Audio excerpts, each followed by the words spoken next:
Well, hello, I'm Janet Marana, Executive Director of Priests for Life. Welcome to Just Ask Janet. Well, you might be asking this question. How can I convince my friends, my relatives, my colleagues at work, the people who I come in contact who somehow still think abortion should be legal, abortion is okay? They don't want to acknowledge the death of the baby. They don't want to hear about the damage done to the woman and all this stuff. How can I move the needle a little bit? Well, it's education.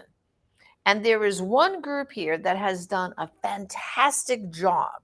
I can't think of any pro-life group around that has done more in education materials that are just so spot on, is Human Life Alliance. And joining me today, we're going to tell you about some great new resources that I know you're going to want to have, is Joe Langfeld, Executive Director of Human Life Alliance. So, Joe, welcome to the program. Hi, Janet. It's great to be with you. And so, Human Life Alliance, you guys have been churning out, I call them these like little magazines. For how long? Give us a little history here. Well, we first published in 1990. Our roots go back into the 1960s, but we started to do the informational educational work in 1990 with the groundbreaking publication, She's a Child, Not a Choice. I always remember She's a Child, Not a Choice. Now, is that still in print, or have you revamped it into something newer? Both, actually. So when we hit some major milestones, we certainly do a revised edition of She's a Child, Not a Choice. So we did, a couple of years ago, the 30th anniversary edition of She's a Child, Not a Choice. So that's current and people can get it. And it's great for general audiences, churches, those things. It kind of runs the gamut. But what it morphed into in the early 90s was a piece designed to share pro-life information with college students and high school students. So now we have different editions that every year we change the theme so it can reach the kids with a way that they're used to talking and listening, and with clever graphics that they would not know it's pro-life. So the pro-choice kids, if we can use that term, pick it up and read it. Okay, so let's do a little show and tell. I know you have probably a nice stack there of some of your resources. So pick up one, show it to us, and tell us all about that resource and what audience it's targeting. Okay, well, first one here, let's see, I'll have to look at the camera here, though.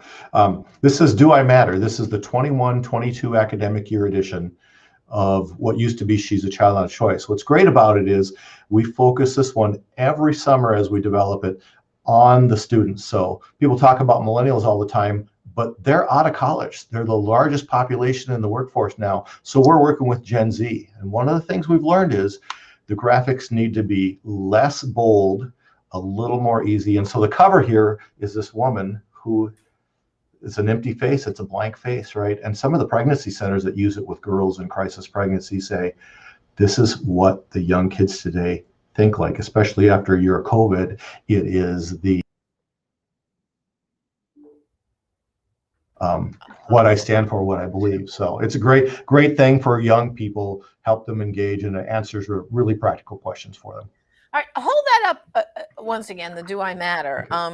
And then could you just open it up for a second? I just want people to get the idea that these are like full color information pieces for these kids. Yeah, and you've done a lot of research to see this generation, what matters to them, right? I mean, yep, what I see too on social media with these kids is they want to be famous. They want people to acknowledge them, right? Isn't that part of it? That's a big part of it, especially with the gender dysphoria area and all that. But this is a 16-page mini magazine, so it's Do I Matter here.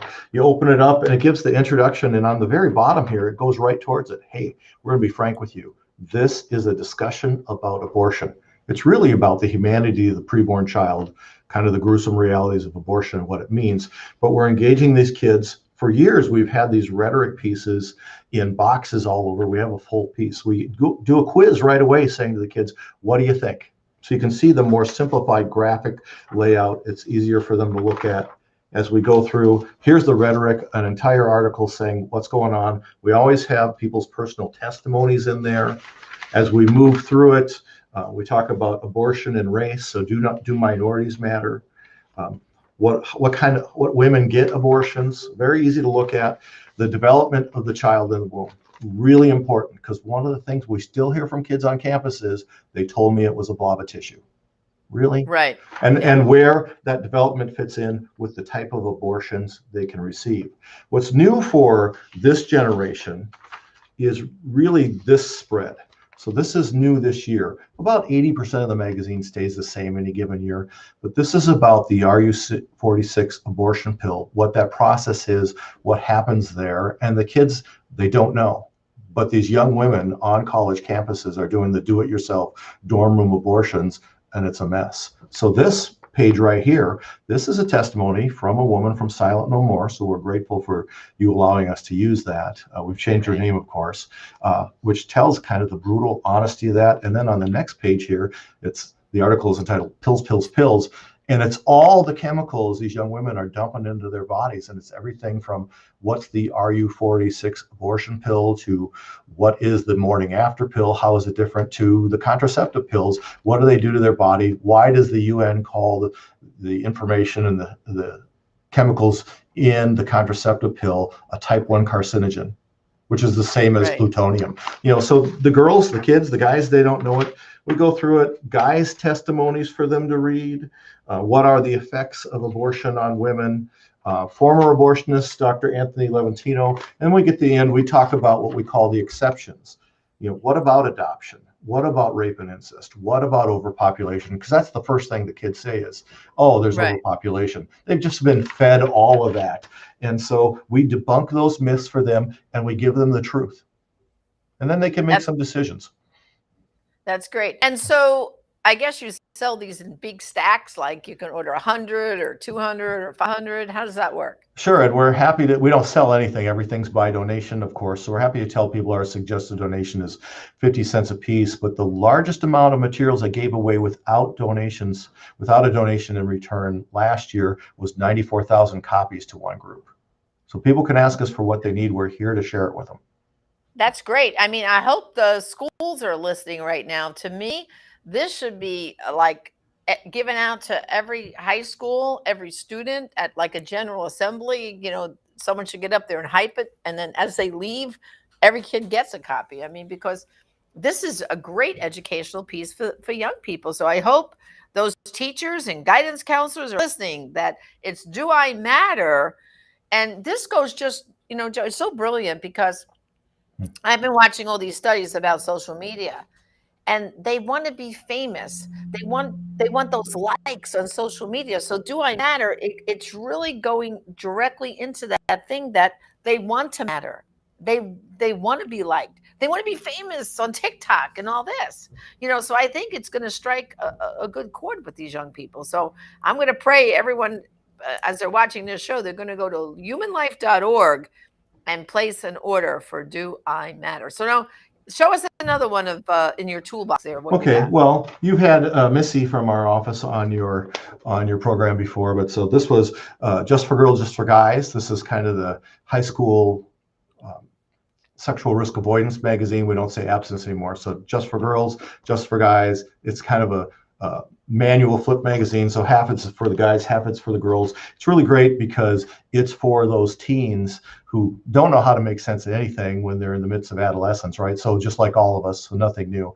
And what's really neat about that piece is the message is so important about how to make good choices about the future of their lives and their sexuality. I mean, we would all say that they make the right choices that would support their faith in God and everything, right? But so teachers who consider themselves pro-abortion or pro-choice still request this material for their classes because they know how bad it is out there for the kids. Well, that's an important point you just made, because what you just is, even teachers who are pro-abortion, pro-choice, they see that the risky sexual behavior has led to the increase, as we know, of STDs and all these other sexually transmitted diseases, that these young people, they might be messing up their fertility at 13, 14, and 15 old. And then eventually when they get older and eventually marry and meet their love of their lives, find out, oh, I can't conceive a child because of the damage that happened to me back when I was sexually active as a teenager in high school, right? So I think maybe this is the hook that we're finally getting them to pay attention. While they feel, well, if that girl has sex before marriage and gets pregnant, I'll take her for the abortion.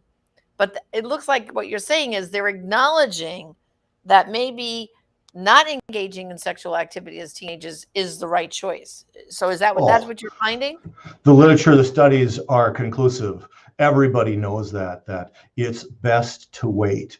Even liberal think tanks in Washington, D.C. say that the real key here is that if you wait till you finish your studies, so whether that be high school or college or vocational school, if you wait till you're at least 21 and have a full-time job, you're gainfully employed, that before having children, you only have a 2% chance of living in poverty. So even if you divorce God from the equation and good morals from the equation, everybody knows that it's best to wait until your life is stable to start raising a family. Wow, that's yeah. I mean, that's great because that's taking the secular jargon and using it for us believers. It kind of says that God's way is the right way all along. But so many people, when you say God, they go la la la la. They don't want to listen.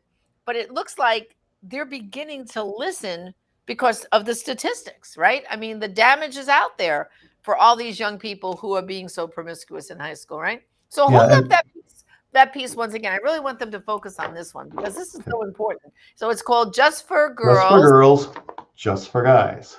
So the same piece hits both audiences. Halfway Yeah, through it's one, then you flip it's the other, right? yeah. So you know what's going on.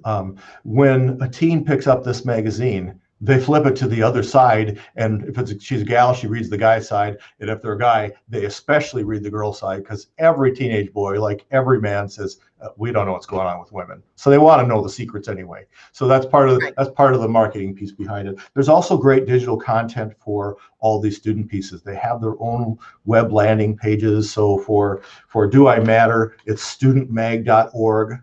For Just for Girls, Just for Guys, it's J4G.org, and you can go there and the kids can engage with it on their phone. And then also we have what are called these digital flip books, so they can go and read those online, and we market on social media to the kids, and we share with them individual articles. I mean, phenomenally successful on how the kids, especially the high school kids, were engaging this last year.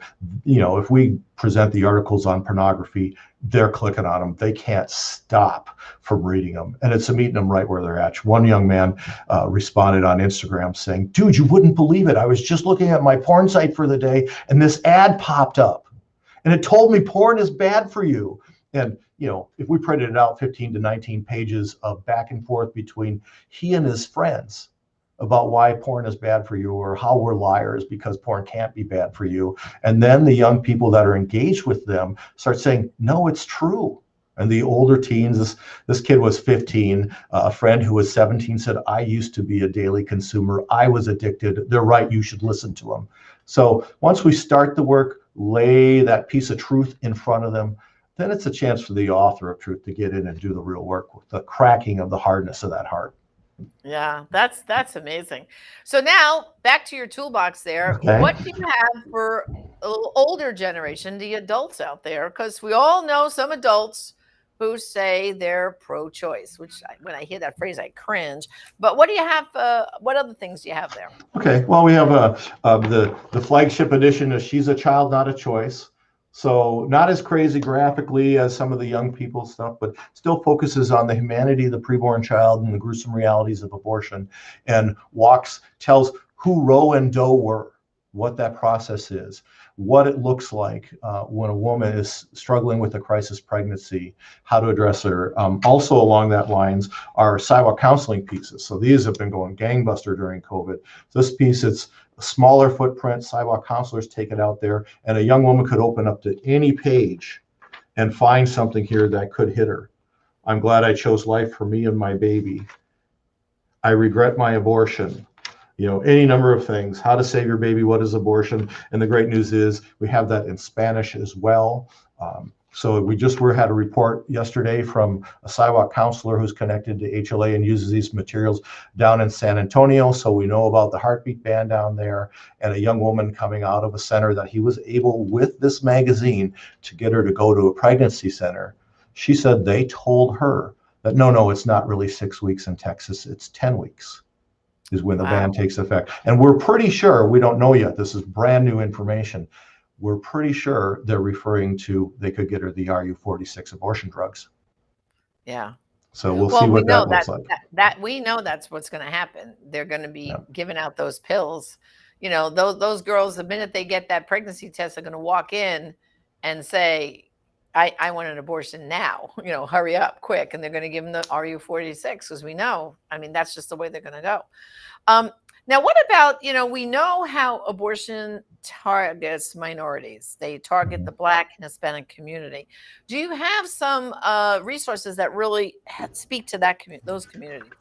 Sure.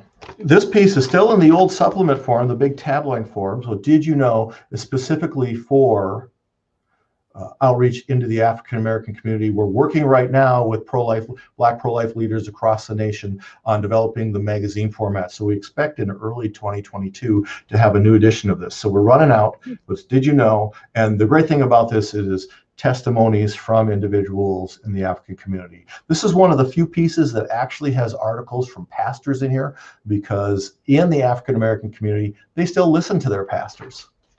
You know, so, but pro-life greats from Johnny Hunter to Alveda King. Alveda wrote the introduction for us here, and so it's really great. And I'll tell you, this summer, when we were distributing this in Madison, Wisconsin, of all places, we received this mailed back to us, and people were circling these quotes by Dr. Martin Luther King Jr. saying, BS, lies.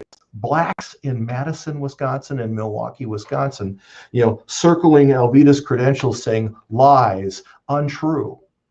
I mean, that's how far we are away from understanding the truth in this country. So it's a difficult work to kind of put a primer in front of them that gives them basic pro-life truth, and then having the follow-up happen, whether it's from our office or from people in the community who hand out the materials, use the materials. But we say for pro-lifers, what's great about this is if you read one of these pieces, you'll understand 95% of every issue in that area, and you'll be primed and ready to talk about it. You'll be able to defend maybe what your faith belief is with real truth, contemporary philosophy, scientific fact, and stories, which you can never debate. Well, at least it's your story, so it was true for me at least. Yeah. That's really important for the movement. Yeah, stories really, I think, you know, testimony stories, that's what really changes, because, you know, you can have all that political rhetoric out there, but when you get to the person who says, no, this is what happened to me, I did it, and look at the damage it did to me, that's a game changer, I think, with a lot of people. Now, I've had some people ask me, and I don't know if you have this or not, but do you tackle also end-of-life issues too? Sure, we're actually one of the few pro-life groups that do. We have some other things, but currently what's current for us right now is imposed death. This discusses euthanasia and assisted suicide in America. There's one article on global euthanasia and what it looks like. And this is the most important piece we have, because if you make life cheap on one end in our culture with abortion, guess what? You have to view it as cheap on the other end, because we don't have the resources or the people to pay for those of us who are getting older. No. Well, and euthanasia, I mean, people don't realize that the laws in some states are already in place, and the people who are out there who are pushing for assisted suicide and all this stuff, they've got their, it's kind of like the way abortion swept across our nation. You know, before Roe v. Wade, there were about 5 states where it was legal. The same thing is happening now with euthanasia. I think there's about 5 or 6 states, right, Joe, where it's legal. 11 jurisdictions. Huh? So 11 jurisdictions in the United States, so 10 states and Washington, D.C., the District of Columbia, you know, have legalized it in some form. In Montana, it's kind of by judicial fiat, but yeah, so assisted suicide is available. And what's the problem with assisted suicide? Well, one, it requires physicians to assist in your suicide when they promise to protect your life, or at least that's why they go into medicine, right? And it's, Right. we hate to say the slippery slope argument, but it's the slippery slope. What happens when we view life as that cheap and we kind of decide somebody's life isn't worth living for whatever reason? Well, then that opens the door to direct euthanasia, which is what they're asking for in some states. And when Canada legalized direct euthanasia this last year, they've euthanized 5,000 people last Wow. year already. So it's not, oh, I don't feel good, I want to die. It's you kill me, not I'm going to choose to, withdraw treatment. So that's where this Wow. goes, and that's what they're looking for, and that's why we have to be aware. So if we want to respect life, we want to respect God's gift and cherish all life, we have to understand what that means for the child in the womb, what it means for young people who are struggling to find their identity in the difficulties of this culture. But we have to for sure stand up in our hospitals. We say that some form of what we call stealth euthanasia, which is where they use medical treatment in an improper way to end a life, happens in every state and every hospital every day in the United States. So it's there, Oh, and it's your there. viewers will encounter it with their family members. Yeah, I mean, I have personally seen it happen in hospitals, with family members.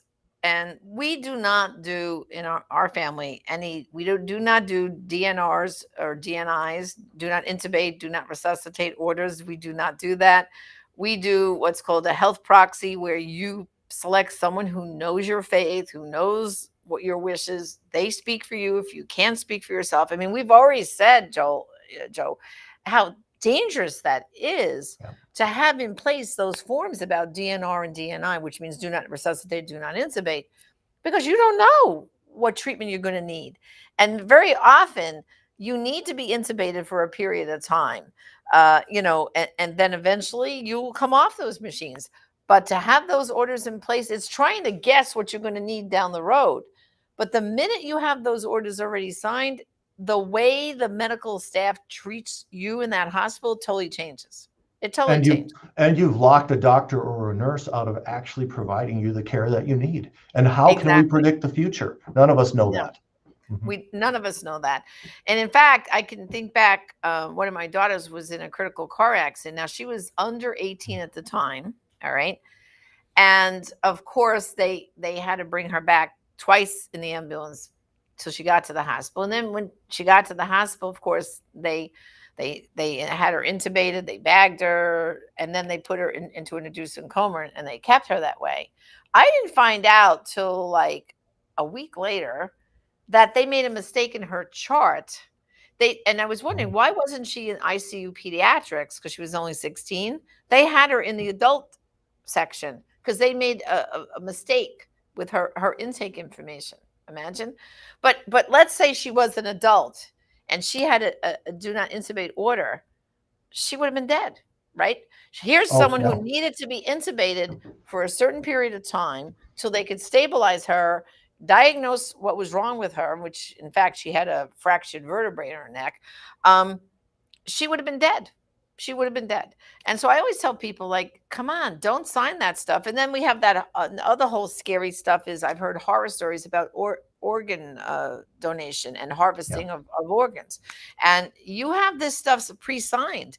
You are just putting yourself at risk. So I don't have any of it. I have what's called a will to live, which is the opposite of a living will. It's a will to live.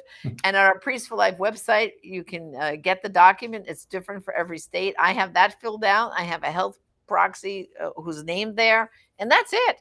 Don't sign anything else. And I can remember one time we had a family member who was in the process of dying. They were in the hospital. They were on events, and I called it the angel of death. She kept coming into the ICU cubicle with a clipboard saying, "Are you ready to sign the papers now? Are you ready to sign?" And finally I said to her, "Could you please leave? We're not signing any papers. Yeah.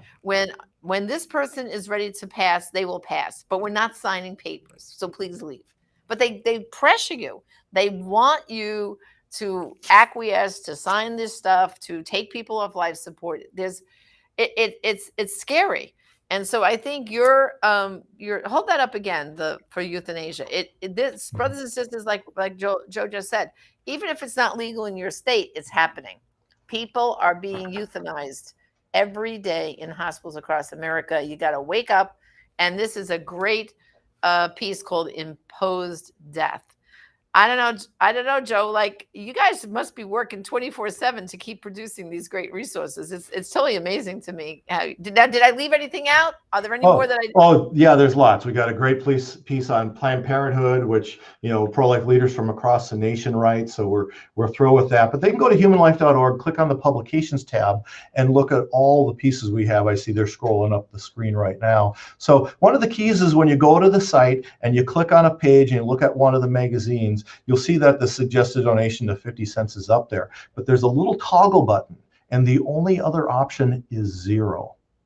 So if people need enough for every family member at a church, for students at a school, it is not uncommon that people ask us for several hundred pieces or several thousand pieces, and they can't afford to help. That's what we raise money for. Now, if you can make the suggested donation, it's a great blessing for us. And of course, it allows us to serve other groups. There's nothing new under the sun there, right? But they do us no good sitting in our warehouse. We're happy to get them out, and we're always working on something new. Those student pieces are always being regenerated so that they're fresh and new and fit into the circumstances of young people's worlds today. So you can rely on us for that. That's what we do. That's what our mission is.